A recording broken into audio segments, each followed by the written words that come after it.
यायला हवं. तुम्ही काम किती करता हे महत्वाचं नाही, तुम्ही काम कसं करता हेही महत्वाचं नाही, तुम्ही तुमच्या कामाचं नियोजन कसं करता हे फार आणि फार महत्वाचं आहे. 50 वर्षाचं आयुष्य आहे महाराजांचं, पण या 50 वर्षाच्या आयुष्यात एकही घटना अशी नाही, एकही प्रसंग असा नाही की ज्याचं महाराजांनी नियोजन केलं नाही. अहो ते जाऊ द्या, आईच्या गर्भात असतानाच ज्यांच्या आयुष्याचं नियोजन ठरलंय असे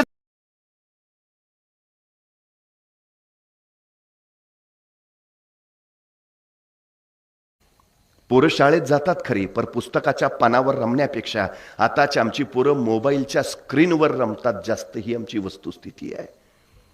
पूर्वी विचारायचे कुठल्या युनिव्हर्सिटीचा आहेस, आता सगळेच व्हॉट्सअप युनिव्हर्सिटीचे झालेत. अडचण आहे. काय परिस्थिती आहे माहिती आहे? मी परवा एका पोराला सहज विचारलं 100 मीटर म्हणजे किती, तो 5 मिनिटं माझ्याकडेच बघत बसला. अरे म्हटलं 100 मीटर म्हणजे किती, तो नुसताच बघत बसला. मला कळलं काय झालंय ते. मग त्याला विचारलं म्हटलं काय खेळबिळ खेळतोस का नाही. म्हणला सगळे खेळ खेळतो, क्रिकेट खेळतो, फुटबॉल खेळतो, व्हॉलीबॉल खेळतो, बॅडमिंटन खेळतो. मग म्हणलं एवढे सगळे खेळ खेळतो, दिवसभर मैदानावरच असतोस का काय. तो म्हणला मैदानावर नाही, मोबाईलवर खेळतो. म्हणलं मग बरोबर आहे, तुला 100 मीटर कळणारच नाही. मग त्याला सांगितलं इथून तिथपर्यंतचं जे अंतर आहे त्याला 100 मीटर म्हणायचं, पळशील का. म्हणला करतो प्रयत्न. अरे 100 मीटर पळायचं आहे, तुला काय 5 किलोमीटर सांगतोय का. 100 मीटर पळशील का, करतो ना प्रयत्न. बरं म्हटलं मला सांग, हे 100 मीटर अंतर पार करायला तुला किती वेळ लागेल. तो 5 मिनिटं अंतरच बघत बसला. अरे म्हटलं किती वेळ लागेल. म्हटला 5 मिनिटं तर लागतील. 5 मिनिटं. अरे 100 किलोमीटर पळायचं, 5 किलोमीटर नाही 100 मीटर पळायचं आहे, किती वेळ. हो सांगितलं ना 5 मिनिटं लागतील. अरे हुसेन बोल्टचं ऑलिम्पिकचं रेकॉर्ड 9.98 सेकंदाचा आहे, म्हणजे 10 सेकंदात पळतो 100 मीटर. तू 15 सेकंद म्हण, 20 सेकंद म्हण, 25 सेकंद म्हण, का 5 मिनिटं. माझं मला माहिती आहे ना. अरे किती वेळ लागेल, सांगितलं ना 5 मिनिटं लागतील. मला सुचायचंच बंद झालं. तेवढ्यात त्याचा एक मित्र धावत आला, हे पळ कुत्रा पिसाळलंय. इतक्या भयान वेगात पळत सुटला, 7 सेकंदातच 100 मीटर. मी त्याला म्हणलं तू का हुसेन बोल्टच रेकॉर्ड मोडलंस. त्याला 100 मीटर पळायला 10 सेकंद लागते, तू 7 सेकंदात पळलास. म्हणला मग कुत्रं मागं लागलं होतं. म्हणजे तुमच्यात 7 सेकंदात 100 मीटर पळायची क्षमता आहे. बाहेर कधी आली, संकट आलं तेव्हा. मग संकट चांगली आहेत का वाईट आहेत. संकटाचं स्वागत करायला हवं. संकट तुम्हाला अडवायला येत नाहीत, संकट तुमची उंची वाढवायला येतात. अडथळे तुम्हाला थांबवायला येत नाहीत, अडथळे तुमच्यातल्या क्षमता बाहेर काढतात. अडचणी तुम्हाला रोखायला येत नाहीत, अडचणी तुमच्यातली कौशल्य बाहेर काढतात. संकट अडथळे अडचणी यायलाच हव्यात, यातूनच माणूस घडतो. ही सगळ्यात मोठी गोष्ट. तुमचा संघर्ष जेवढा मोठा तेवढी तुमची उंची मोठी असते. शांत समुद्र कधी उत्तम खलाशी तयार करू शकत नाही. समुद्र उधाणलेला असला, लाटावर लाटा कोसळत असला, वादळ वारा सुटलेला असलं आणि या तुफानात जर तुम्ही तुमची नौका घातली आणि सुखरूप पलीकडच्या किनाऱ्यावर पोहोचला, याचा अर्थ तुमचा कस लागला, म्हणजेच तुम्ही सर्वोत्तम घडला. पण समुद्र निवांत आहे, शांत वारा आहे, नौका आत घातली, वळवायची गरज नाही, पोहोचला किनाऱ्यावर, तुम्ही सर्वोत्तम नाही, कारण तुमचा कसच लागला नाही. कस लागायचं असेल तर संकट यायला हवीत, अडचणी यायला हव्यात. पूर्वीची माणसं घडली, त्यांनी समाज घडवला का, कारण ती संघर्षातनं उभा राहिली. आता सगळं सहज मिळायला लागलं आमच्या पिढ्यांना, म्हणून त्याचं मोल आणि महत्व नाही. ही अडचण आमच्या पोरांना संकटांशी लढायला आणि भिडायला शिकवा, सगळ्यात महत्वाचं आहे. ते क्षमता त्याच्यात आहेतच, पण अडचण आमची अलीकडची काय झाली आहे, त्याच्यातल्या क्षमता आम्हीच दाबून टाकतोय. त्याच्यातल्या क्षमता आम्ही बाहेरच येऊ देत नाही, संकटांना त्यांना सामोरच जाऊ देत नाही. मी नेहमी म्हणजे महाराष्ट्रातले शेतकरी आत्महत्या करतात, पण त्यांच्या जोडीनं आज महाराष्ट्रातले विद्यार्थी सुद्धा आत्महत्या करतायत. का हो? जबाबदारी आहे, हे व्हायचं आहे, ते व्हायचं आहे. परीक्षा येते, संकट वाटतं. भांबवतात, गोंधळतात, घाबरतात आणि सरळ आयुष्य संपून मोकळे होतात. कसली पिढी तयार करतो आपण? संकटाला सामोरच जात नाही, ती आयुष्य संपून सरळ पळून जाते.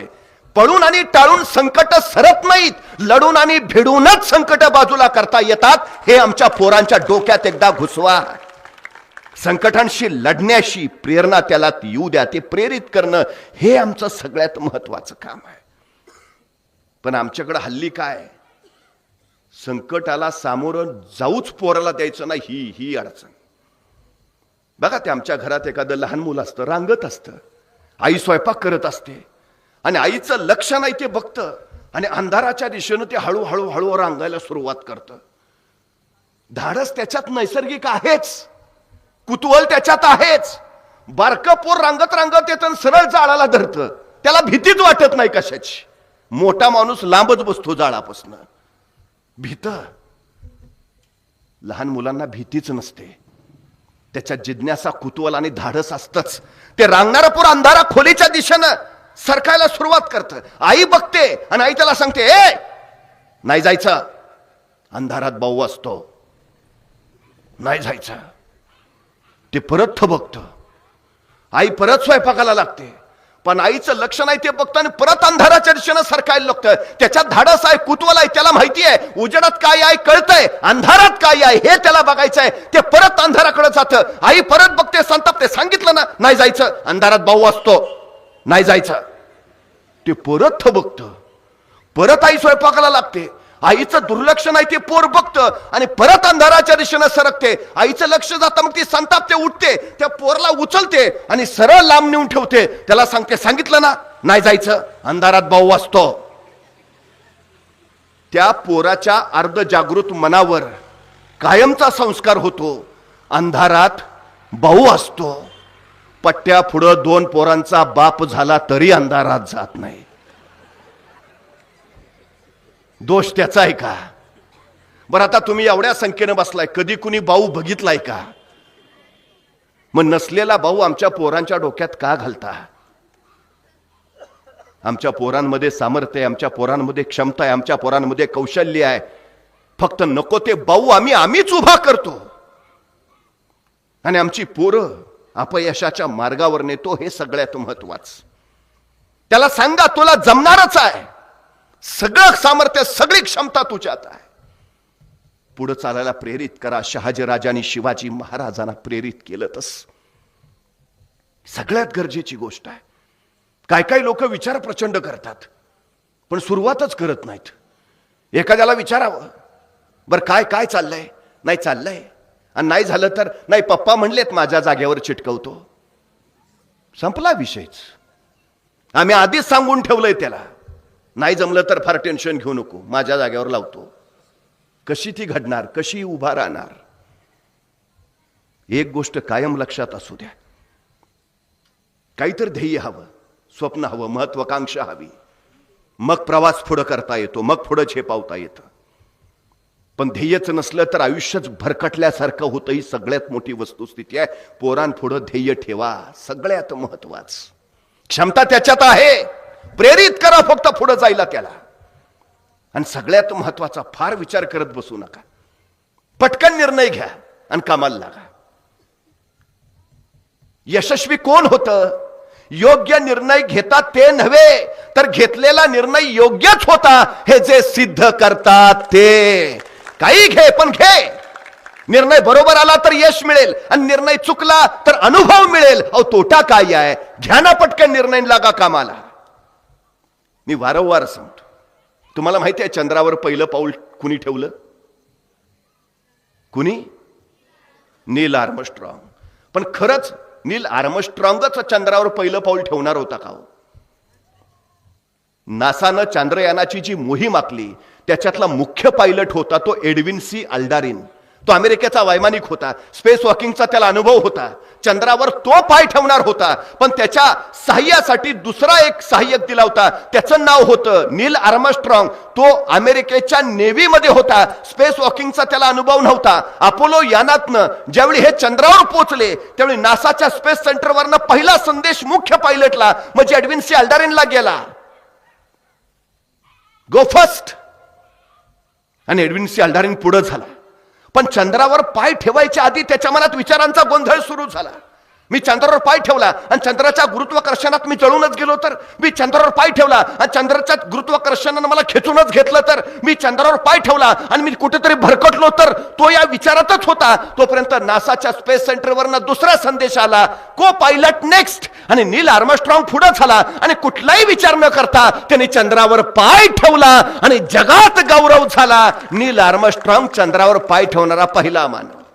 एडविन सी अल्डारिन मध्ये सगळ्या क्षमता होत्या, सगळं ताकद होती, सगळी बुद्धी ताकद सगळं होतं, पण तो योग्य वेळी निर्णय घेऊ शकला नाही, मागं राहिला. आणि नील आर्मस्ट्रॉंग त्यानं तडाख्यात निर्णय घेतला, संपला विषय, कीर्तिमान झाला. आमच्या पोरांना निर्णय घ्यायला सांगा, पटकन पटकन पटकन लगेच. निर्णय क्षमतेचा गुणच नाही आमच्यात, ही अलीकडच्या आमच्या पिढीची सगळ्यात मोठी अडचण आहे, सगळ्यात मोठी. पटकन निर्णय घ्या आणि निर्णय घेतला की सरळ कामाला सुरुवात करा, कुठल्याही क्षेत्रात असा, काही करत असा. सगळ्यात महत्वाची गोष्ट आहे. एक गोष्ट कायम लक्षात ठेवा. परवा वर्तमानपत्रामध्ये एक जाहिरात आली होती, गेल्या 25 वर्षात ज्याच्या हातून एकही अपघात झाला नाही अशा ड्रायव्हरने मुलाखतीला यावं. काय ड्रायव्हर मुलाखतीला आले, मुलाखती चालू झाल्या. पहिल्या ड्रायव्हरला विचारलं, काय हो गेल्या 25 वर्षात तुमच्या हातून एकही अपघात नाही? म्हटलं अजिबात नाही, विषय नाही, प्रश्नच नाही, फक्त गाडी एकदा ब्रेक फेल झाली, मन दरीत कोसळलो, पण बाकी कुठं टच नाही.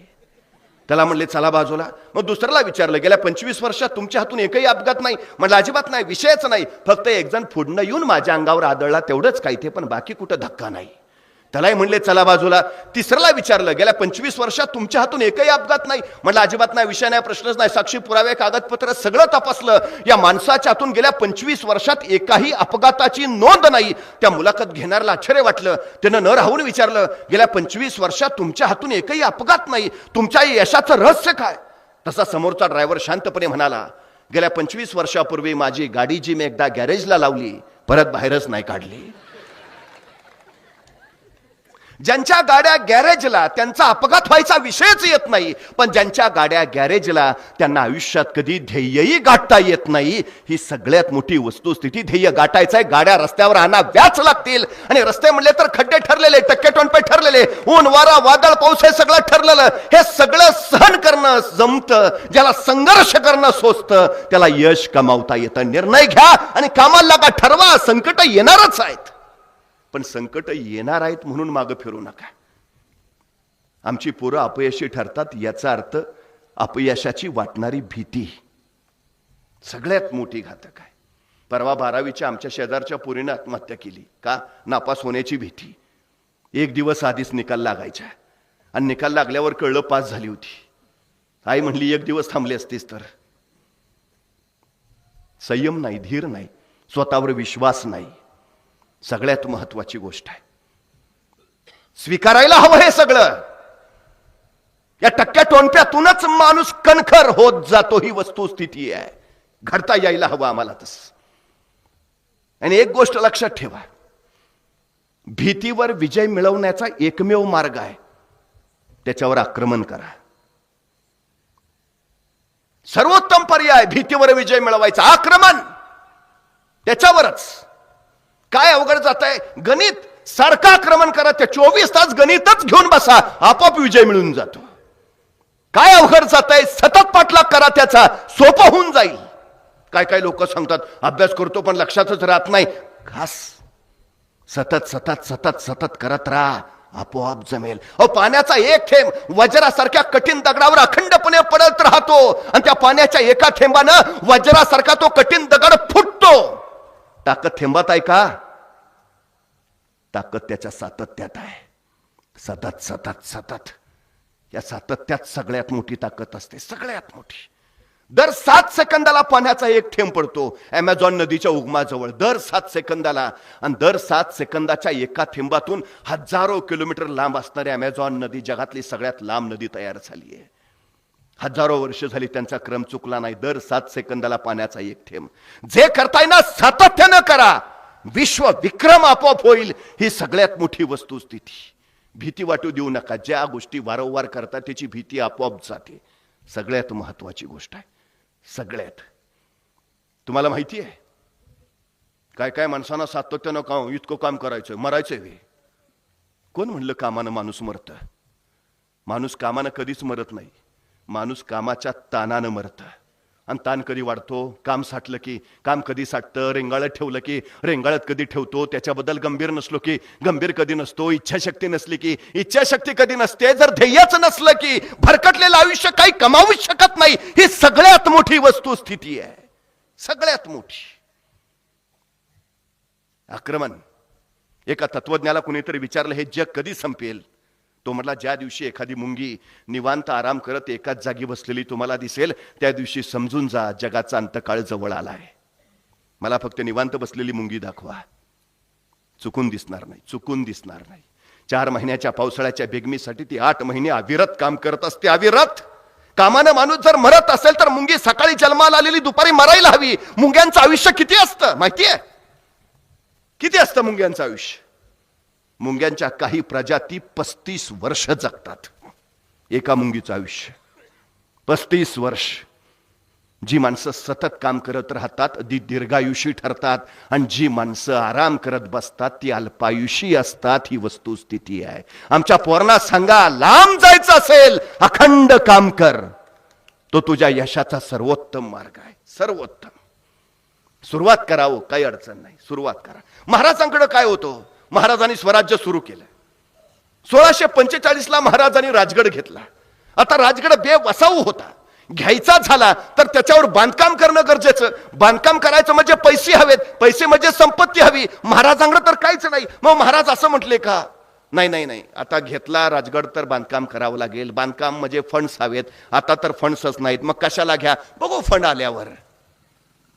असं केलं नाही. महाराज म्हणले पुढचं पुढं घेऊन तर ठेवू. महाराजांनी 1645 ला राजगड घेतला. 1646 ला तोरणा जिंकला, आणि तोरण्याचं बांधकाम करताना महाराजांना सोन्याच्या मोहरांनी भरलेले 6 हंडे सापडले, आणि त्या संपत्तीतून महाराजांनी राजगडचे बांधकाम पूर्ण केले. महाराज सांगतायत, तुम्ही सुरुवात करा, जगदंबा आशीर्वाद घेऊन तुमच्या पाठीशी उभा असते. सुरुवात तर करा.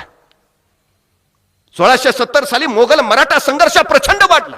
मोगलांचं सैन्य 5 लाख, महाराजांचं 20,000. मग आता महाराज असं म्हणले, त्यांचे 5 लाख आहेत, आपले 20,000 आहेत, डिपॉझिट पण राहणार नाही, कशाला अर्ज भरा? नाही, झुंज सुरू करू, संघर्ष सुरू करू, पुढचं पुढं. झुंज चालू झाली. 5 लाख सैन्याशी भिडायचं तर आपलं सैन्य हवं, सैन्य उभा करायचं तर संपत्ती हवी. महाराजांकडे नव्हती, पण लढाई सुरू केली, थांबले नाही, सुरू. 1670 लाच महाराजांनी प्रबळगड घेतला, आणि प्रबळगडाची पाहणी करायला महाराज पालखीत बसून गडावर आले. पालखीत बसलेल्या महाराजांच्या शेल्याचं एक टोक पालखीच्या बाहेर लोंबकळत होतं. प्रबळगडाच्या एका मार्गावरनं जाताना महाराजांच्या शेल्याचं लोंबकळणारं ते टोक बोरीच्या झाडाच्या फांदीच्या काट्यात अडकलं, आणि महाराजांना ताण बसला. तसे महाराज म्हणाले, पालखी थांबवा. पालखी थांबली, आणि महाराज सोबत्यांना म्हणाले, हे बोरीचे झाड आम्हाला काहीतरी सांगू पाहते आहे. हे बोरीचे झाड आमच्या पुढे जाण्यावर आक्षेप घेते आहे. हे बोरीचे झाड आम्हाला पुढे जाण्यापासून अडवते आहे. इथे काहीतरी आहे, आहे, खना खना. माणसं बोरीच्या झाडा जवळ खणायला सुरुवात केली. 5-6 फूट गेले, दगडी भिंत सापडली आहे. उकरा उकरा, दगड उकरली.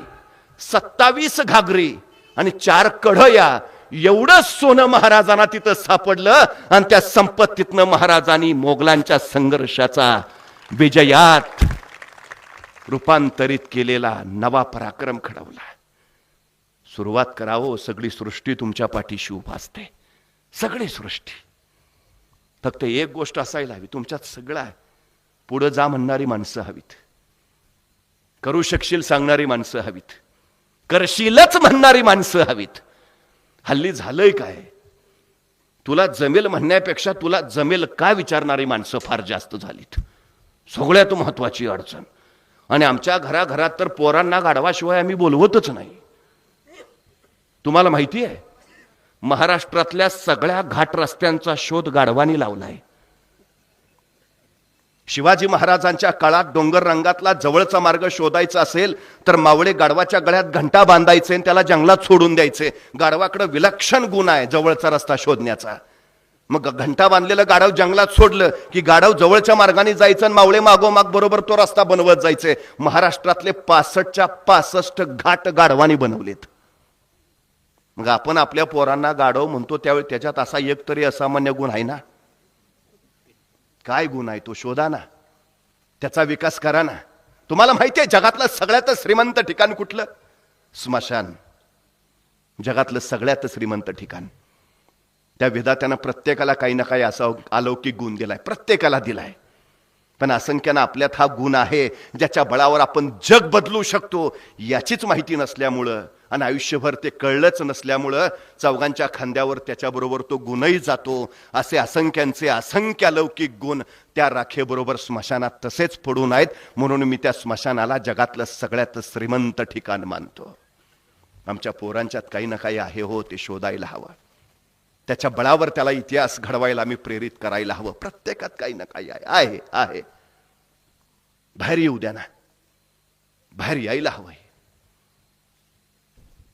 पण दुर्दैवानं काय आहे ते कळत नाही, करू शकतो ते माहित नाही. आणि सगळ्यात मोठा नकारात्मक प्रभाव जो आमचा त्याच्या भोवतीचा आहे तो त्याला सतत मागं खेचत राहतो, सतत.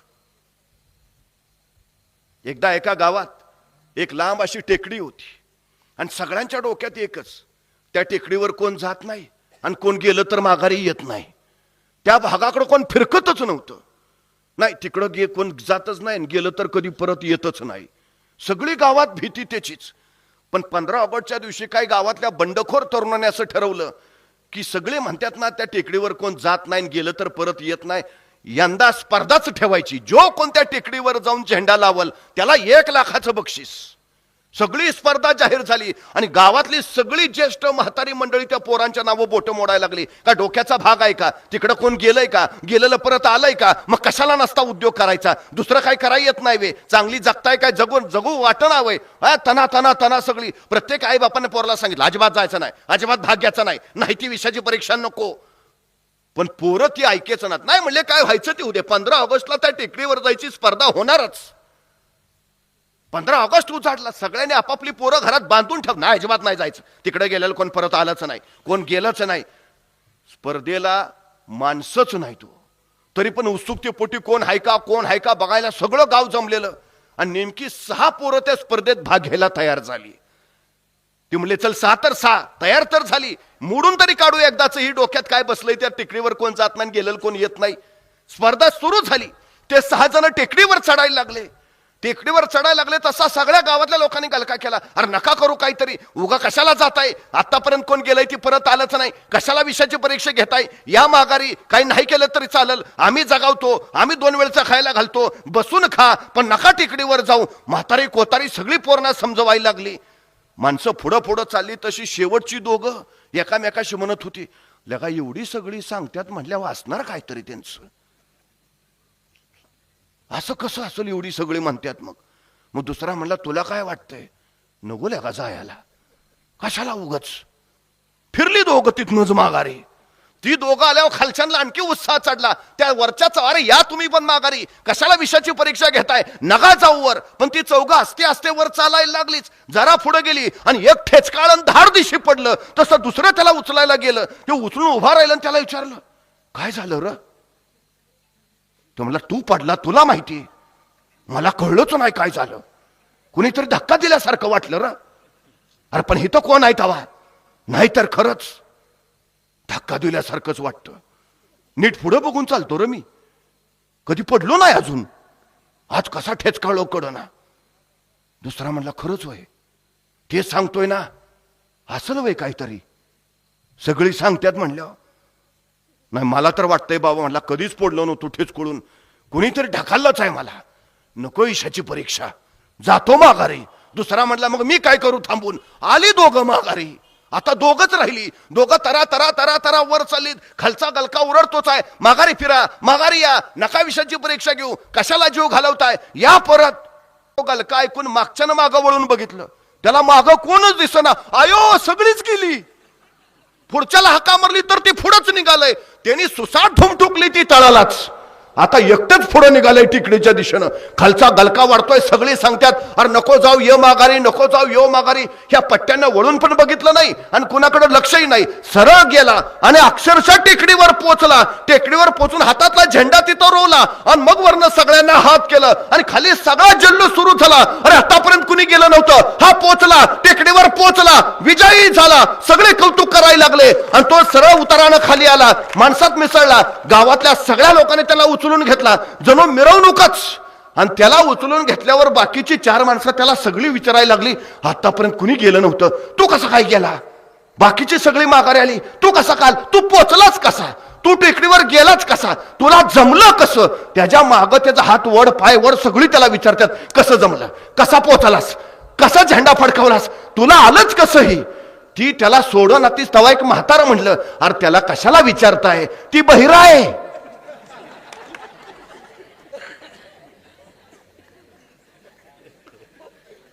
कोण पोचलं? तुम्हाला खरं सांगू, यशाच्या शिखरावर पोचायचं असेल ना तर सरळ बहिरं व्हा.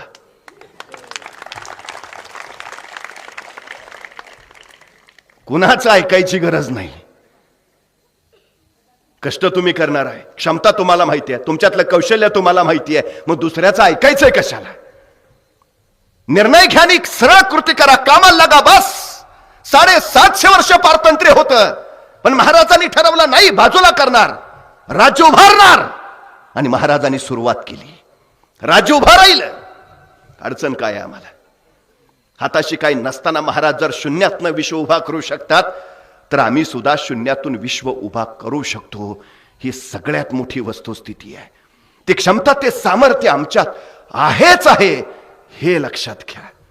हे सगळ्यात आणि सगळ्यात महत्वाचं आहे. नकारात्मकता सोडून टाका, सकारात्मकता हाती घ्या आणि पुढे चला. पण हे सगळं करताना आपल्या आयुष्याला एक शिस्त हवी. दुर्दैवानं आमच्या आयुष्याचं मोल आणि महत्वाचं आम्हाला माहिती नाही. माणसं जगत जगत राहतात आणि शेवटच्या काळात मागं वळून पाहतात, त्यावेळी आपण काहीच केलं नाही असं त्यांना सतत वाटत राहत. वाळू निष्ठून जावी तसा आयुष्याचा काळ हातातनं निष्ठून जातो. आमच्या पोरांना त्याच्या आयुष्याचं मोल आणि महत्व सांगताना वेळेचं महत्व पहिल्यांदा समजावून सांगा. त्याला सांगा, गेलेला वेळ परत घेता येत नाही. आपला वेळ दुसऱ्याला उधार सुद्धा देता येत नाही, किंवा दुसऱ्याचा तासभर उसना घेता येत नाही. क्षण एकदाच येतो. ज्याला त्याचं संधीत रूपांतर करता येतं त्याच्या आयुष्याचं सोनं होतं. ज्याला तो क्षण हातात पकडता येत नाही त्याच्या आयुष्याची अक्षरशः माती होते. ही सगळ्यात मोठी वस्तुस्थिती आहे. आमच्या पोरांना सरळ सांगा, 5 वर्षाचं महत्व माहिती करून घ्यायचं असेल तर निवडणुकीत पराभूत झालेल्या एखाद्या उमेदवाराला विचारा, 5 वर्ष किती महत्वाची, तो सांगेल तुम्हाला 5 वर्षाचं महत्व. 1 वर्षाचं महत्व जर तुम्हाला माहिती करून घ्यायचं असेल तर नोकरीनं मिळालेल्या एखाद्या बेरोजगार युवकाला विचारा, 1 वर्ष किती महत्वाचं. तो महिन्याचा पगाराचा आकडा सांगेल, वर्षाचा हिशोब मांडेल आणि सांगेल माझं एवढं नुकसान झालं, त्यावेळी कळेल आम्हाला 1 वर्ष किती महत्वाचं. 1 महिन्याचं महत्व जर तुम्हाला माहिती करून घ्यायचं असेल तर मातृत्वाच्या वाटेवर असणाऱ्या एखाद्या स्त्रीला विचारा, 9 महिन्यातला 1 महिना सुद्धा किती महत्वाचा. मग कळेल तुम्हाला 1 महिन्याचं महत्व. 1 आठवड्याचं महत्व जर तुम्हाला माहिती करून घ्यायचं असेल तर एखाद्या साप्ताहिकाच्या संपादकाला विचारा, 1 आठवडा किती महत्वाचा. 1 दिवसाचं महत्व जर तुम्हाला माहिती करून घ्यायचं असेल तर मजुरीनं मिळालेल्या एखाद्या मजुराला विचारा. खोपट्यातली आग ज्यावेळी, चुलीतली आग ज्यावेळी पोटात पेटते त्यावेळी तो सांगेल तुम्हाला 1 दिवसाचं महत्व. 1 तासाचं महत्व जर माहिती करून घ्यायचं असेल तर जगजेते अलेक्झांडरला जाऊन विचारा. जगाचा बादशाह होता, जगाचा सम्राट होता, पण मृत्यूशय्येवर पडला होता आणि आपल्या वैद्याकडे केविल वाणी प्रार्थना करत होता की फक्त एक तास मला जगवा. त्या जगजेते अलेक्झांडरला जाऊन विचारा, 1 तास किती महत्वाचा. 1 मिनिटाचं महत्व जर तुम्हाला माहिती करून घ्यायचं असेल तर अमेरिकेच्या वर्ल्ड ट्रेड सेंटरवर ज्यावेळी विमान हल्ला झाला, तो विमान हल्ला होण्यापूर्वी त्या इमारतीतनं फक्त 1 मिनिट आधी सुरक्षित बाहेर पडलेल्या एखाद्या इस्माला विचारा, 1 मिनिट किती महत्वाचा. आणि 1 सेकंदाचं मोल जर तुम्हाला माहिती करून घ्यायचं असेल तर ऑलिम्पिकमध्ये 1 सेकंदासाठी सुवर्ण पदक हुकलेल्या एखाद्या धावपटूला विचारा, 1 सेकंद किती महत्वाचा. सेकंदा, मिनिटा, तासाचं मोल जर एवढं असेल तर आम्हाला मिळालेल्या आयुष्याचं मोल किती असेल याचा विचार करा. आमच्या आयुष्याला शिस्त लावायची असेल तर आमच्या आयुष्याचं आम्हाला नियोजन करता यायला हवं.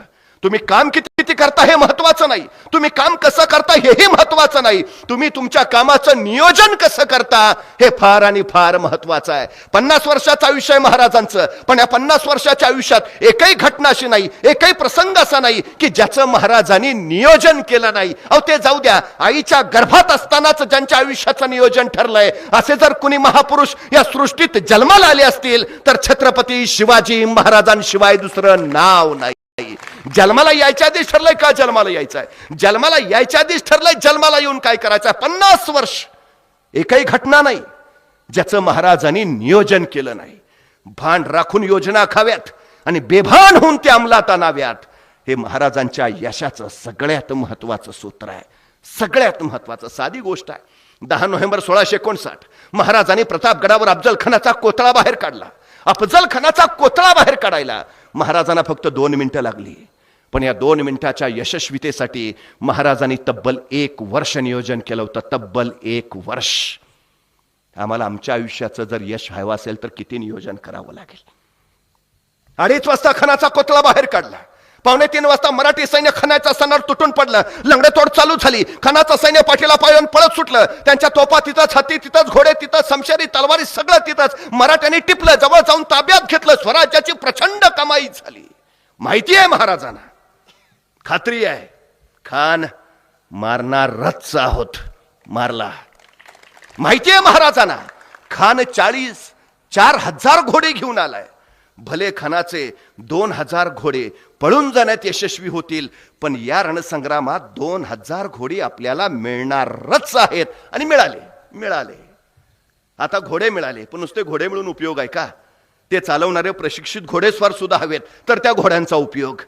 नाहीतर एखाद्याला विचारावं, गाडी आहे ना घरी मला चालवता येत नाही ना, उपयोग काय तुमच्या गाडीचा? अफजल खानाच्या प्रसंगात महाराजांना 2,000 घोडे मिळाले, पण नुसते घोडे मिळून उपयोग आहे का? ते चालवणारे प्रशिक्षित घोडेस्वार हवेत. नियोजन बघा महाराजांचं. 10 नोव्हेंबर 1659 या दिवसाच्या बरोबर 6 महिने आधी महाराजांनी आपल्या 2,000 लोकांना घोडेस्वारीचं शिक्षण देऊन प्रशिक्षित करून ठेवलंय. आणि त्यांना सांगितलंय 6 महिन्यानंतर 10 नोव्हेंबरला सायंकाळी 4 वाजता तुम्हाला घोडे मिळणार आहेत, बुकिंग झालेलं आहे. याला म्हणायचं आत्मविश्वास. ज्यावेळी तुम्ही नियोजन करता तो विश्वास तुमच्या ठायी येतो. सगळ्यात महत्वाची गोष्ट आहे. सगळ्यात महाराजांचं वैशिष्ट्य आहे एक, जे जगानं केलं ते महाराजांनी कधीच केलं नाही, आणि जे महाराजांनी केलं ते जगाला कधीच करता आलं नाही. वेगळं नव्या योजना. तत्कालीन काळात सगळे राजे महाराजे हत्तीचा वापर करायचे. महाराज एकमेव.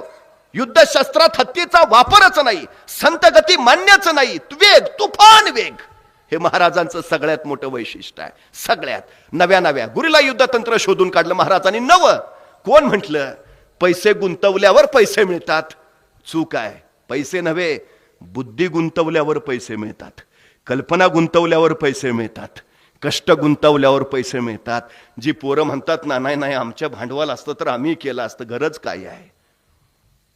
तुम्हाला माहिती आहे ॲमेझॉन कंपनीची एकही प्रोडक्शन कंपनी नाही, तर सगळ्या जगभर ॲमेझॉन वस्तू पुरवते. झोमॅटो कंपनीचं स्वतःचं एकही हॉटेल नाही, पण तुम्ही ऑर्डर दिली की तासात जेवण तुमच्या घरी येते.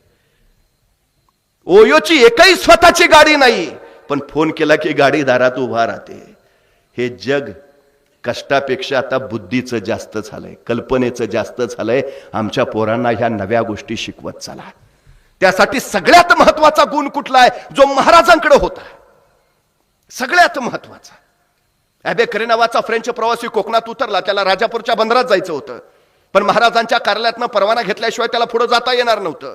म्हणून ॲबेकरे परवाना घ्यायला महाराजांच्या कार्यालयात पोहोचला, आणि परवाना घेता त्यानं तिथल्या अधिकाऱ्याला विचारलं, तुमच्या महाराजांचं सैन्य कमी, तुमच्या महाराजांचं सामर्थ्य कमी, तुमच्या महाराजांची संपत्ती कमी, तरी तुमचे महाराज प्रत्येक लढाईत यशस्वी होत आहेत. तुमच्या महाराजांच्या यशाचं कारण काय? आणि महाराजांच्या कार्यालयातला अधिकारी म्हणाला, आमच्या महाराजांच्या यशाचं एकच कारण, अभ्यास, विलक्षण अभ्यास. आमच्या महाराजांना सगळ्या क्षेत्रप्रांताचा अभ्यास आहे, इतिहास तोंडपाठ आहे, भूगोल जणू नजरेत साठवलाय. अभ्यास हेच आमच्या महाराजांच्या यशाचं कारण आहे. महाराजांच्या यशाचं कारण अभ्यास, आमच्या पोरांच्या अपयशाचं कारण विना अभ्यास. परवा आमच्या गावातली 4 पोरं एकत्र आली, म्हणले आता काय नोकऱ्या तर नाहीत, काहीतरी उद्योगच केला पाहिजे. म्हणले कुठला उद्योग करूया? बराच वेळ चौघांनी विचारमंथन केलं. म्हणले एक काम करू, आपलं गाव जरा आत आहे, एसटी स्टँड बाहेर आहे, माणसं एसटीतनं उतरतात आणि 2 किलोमीटर चालत मग गावात येतात, मग रिक्षाचा व्यवसाय करू, जोरात चालेल. माणसं एसटीतनं उतरली की आपल्या रिक्षातनं गावात तुफान चालेल. चौघांनी लगेच पैसे काढले, चौघात मिळून एक रिक्षा घेतली, नवी कोरी रिक्षा त्यांनी स्टँडवर लावली. रिक्षा एसटी स्टँडवर लावली आणि चौघातले 3 मागं बसले आणि 4था पुढं बसला. एसटी स्टँडवर आली, रिक्षा बघून हरकली, धावतच रिक्षाकडे गेली, वाकून बघितलं, रिक्षा फुल. चलो पैदल. 6 महिने झाले ह्यांचा व्यवसायच होईना.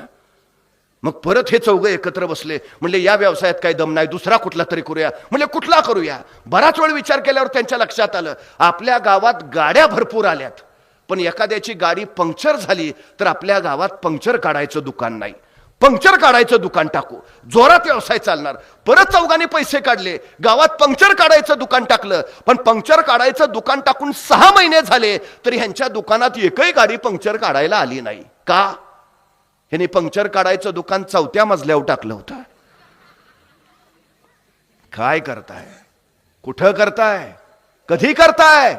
कसं करताय? या प्रश्नाची उत्तरं मिळवणं याचा अर्थ अभ्यास करणं. प्रश्न कधी पडतात?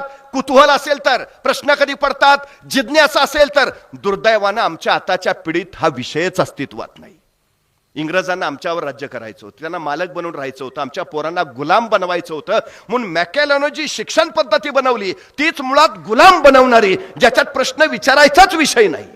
त्यामुळे कुतूहल, जिज्ञासा हा गुणच आमच्या पोरात नाही. मी वारंवार सांगतो, आमच्या शाळांमध्ये बाकी काही नाही रुजवलं तरी चालेल, या पोरांच्या उरात फक्त जिज्ञासा रुजवा, त्याला प्रश्न पडू द्या. मी भौतिकशास्त्राचा प्राध्यापक आहे, माझ्या आधी अनेक झाले.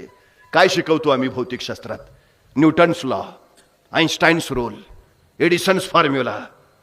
मला कधी कधी प्रश्न पडतो, न्यूटन्स लॉच का, यादवच लॉ का नाही, आईन्स्टाईन्स रूलच का, पाटील्स रूल का नाही, एडिसन्स फॉर्म्युलाच का, चोंदेच फॉर्म्युला का नाही?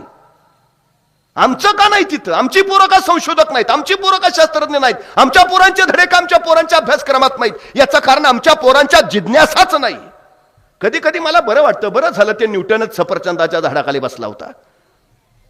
मग ते सफरचंद खाली पडलं आणि त्याला प्रश्न पडला, सफरचंद खालीच का पडलं? आणि मग गुरुत्वाकर्षणाचा शोध लागला. आपल्यातला कोणी बसला असता तर आणि पडलं असतं सफरचंद खाली, काय प्रश्न पडला असता त्याला?